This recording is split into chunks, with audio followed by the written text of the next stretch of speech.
Hello everyone, welcome to the part 8 of video series Beginner to Better for the End Games।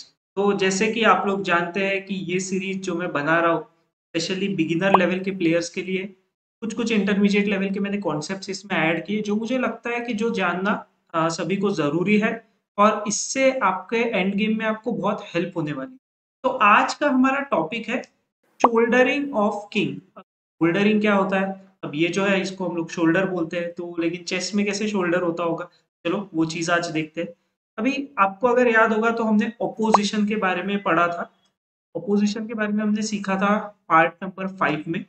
Opposition क्या होता है? जब दो Kings एक दूसरे के सामने आते हैं, the gap of one square, ठीक है, एक स्क्वायर का गैप होना चाहिए दोनों किंग्स के बीच, तो उसको बोलते हैं ऑपोजिशन। या फिर अगर दो किंग्स इस तरह से उनके बीच में गैप है ऑफ थ्री स्क्वायर्स, को भी हम ऑपोजिशन बोलते हैं, लेकिन उसको बोला जाता है डिस्टेंट ऑपोजिशन। अब मैंने ऑपोजिशन क्यों रिवाइज करवाया? ऑपोजिशन जो होता है वो सामने सामने होता है, लेकिन क्या होगा अगर किंग साइड बाय साइड आए? ऑपोजिशन नहीं बोलते हैं, इसको बोलते हैं शोल्डरिंग ऑफ किंग। अब यहाँ देखिए शोल्डरिंग ऑफ किंग किस तरह से वर्क होता है। यहाँ पे है व्हाइट टू प्ले। अब व्हाइट को यहाँ करना है विन। अगर आपने थोड़ा सा भी केयरलेसनेस किया तो यहाँ पे आपका इजीली ड्रॉ हो जाएगा। अब कैसे वो मैं दिखाता हूँ। अभी आप सोचोगे व्हाइट सीधा जाके इस पॉन को मार दे तो बहुत आसानी से विन हो सकता है, बट क्या इतना आसान है? चलो देखते हैं।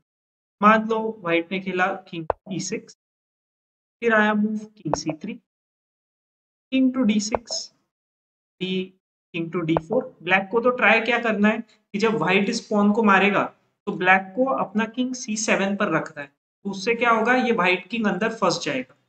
जैसे किंग C6 आया, किंग E5, किंग D7, और अभी आप देखो क्या हो रहा है, किंग टू D6।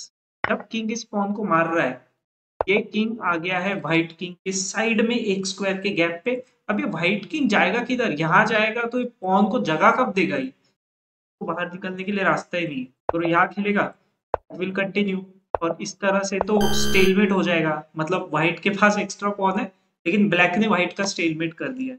तो ऐसी चीजें हो सकती है। अब इसको अवॉइड कैसे किया जाए? अभी आप इसको बहुत ही ध्यान से देखो। किंग E6 तो खेलना ही पड़ेगा as a first move. King to C3। अभी आपको यहाँ पे एक चीज याद रखनी है कि आप खेलो मूव टू D5। अब यहाँ पे बहुत सारे ऑप्शंस है ब्लैक के पास में। एक ऑप्शन होता है कि इस तरह से जाके व्हाइट के पॉन पर अटैक किया जाए, बट उसमें बहुत टाइम लगेगा। जैसे आप देखोगे तो अगर वो B4 पर और फिर A5 पर जाएगा तो तब तक ये व्हाइट का किंग पहुंच जाएगा ऑन द C6 और फिर B7 पर, तो किंग इस पॉन को प्रोटेक्ट कर लेगा, तो यहाँ से कोई मीनिंग नहीं होगा। बट अगर हम लोग ट्राई करना चाहें कि अगर ब्लैक ने वही किया कि ट्राई किया कि किंग C7 पर जाना है, तो क्या इस बार वो आइडिया वर्क होगा? तो चलो देखते हैं। D3, C6, king to D4, B7, king to D5। Okay, D5 खेलो, C5 खेलो, doesn't matter. King takes pawn, और अब देखो जब ये किंग C6 पर जा रहा है, किंग आएगा B8 पर और ये पॉन प्रमोट हो जाएगा। व्हाइट को मिल जाएगा एक क्वीन, और एक क्वीन और एक किंग से कैसे चेकमेट करना है ये मैंने ऑलरेडी आपको बता दिया है second part of the series. Okay, ये आप लोगों को इतनी चीज समझ में आ गई होगी कि शोल्डरिंग को हम किस तरह से वर्कआउट कर सकते हैं। इसमें एज अ व्हाइट आपको शोल्डरिंग अवॉइड करना है कि ब्लैक आपको शोल्डरिंग ना कर पाए। तो ब्लैक ने शोल्डरिंग कर दिया तो फिर आपका विन नहीं हो पाए। अभी देखते हैं सेकंड एग्जांपल। अभी ये एक बहुत ही इंटरेस्टिंग एग्जांपल है। यहाँ पे व्हाइट का टारगेट है कि इस ब्लैक पॉन को मारना है, ब्लैक का टारगेट है इसको किसी तरह से डिफेंड करना है, मतलब पोजीशन इन शॉर्ट डिफेंड करना है। ये कैसे होगा? अगर व्हाइट ने खेला मूव A2, ये तो ऑलरेडी रॉन्ग है, ठीक है, ये तो मैं आपको अभी बता रहा हूँ कि ये मूव ऑलरेडी रॉन्ग है। अभी देखते हैं कैसे। यहाँ पर ब्लैक खेलेगा किंग G2, ऑब्वियस मूव उसको इसके पास आना है।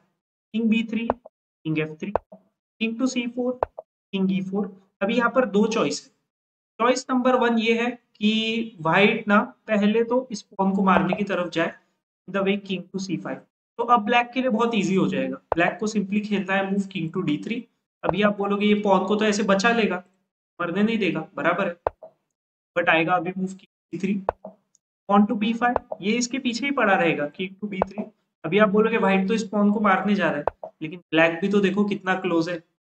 यहाँ पर ब्लैक क्या कर रहा है कि भाई तू मेरा पॉन मार दे, मैं बदले में तेरा मार दूंगा। अब क्या करोगे?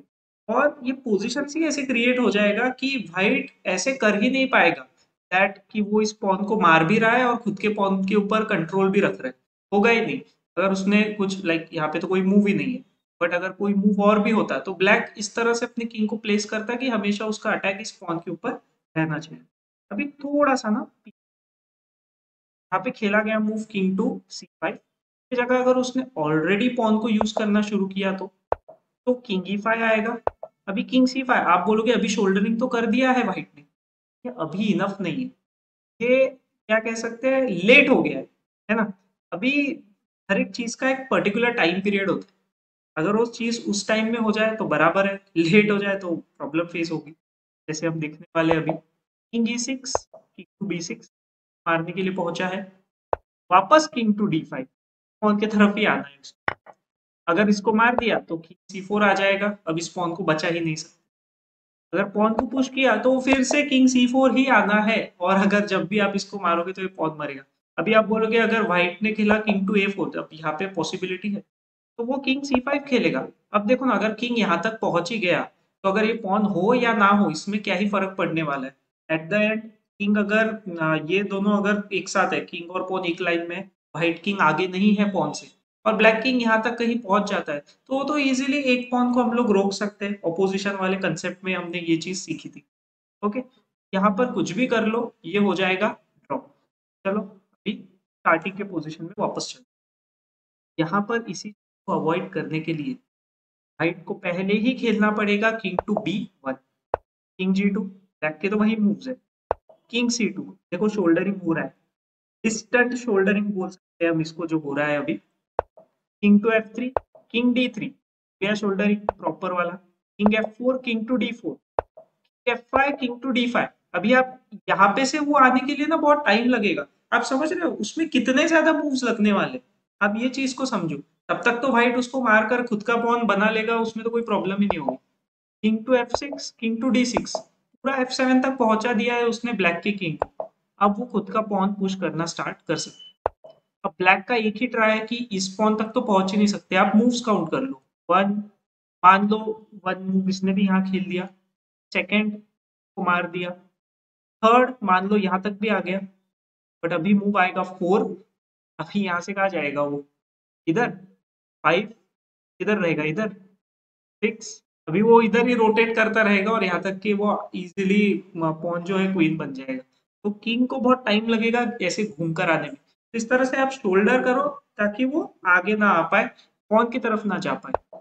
तो इसीलिए ब्लैक को एक ही ट्राई रहेगा कि किंग गेट खेलकर यहाँ से किसी तरह से अटैक किया जाए, but simple king to C7।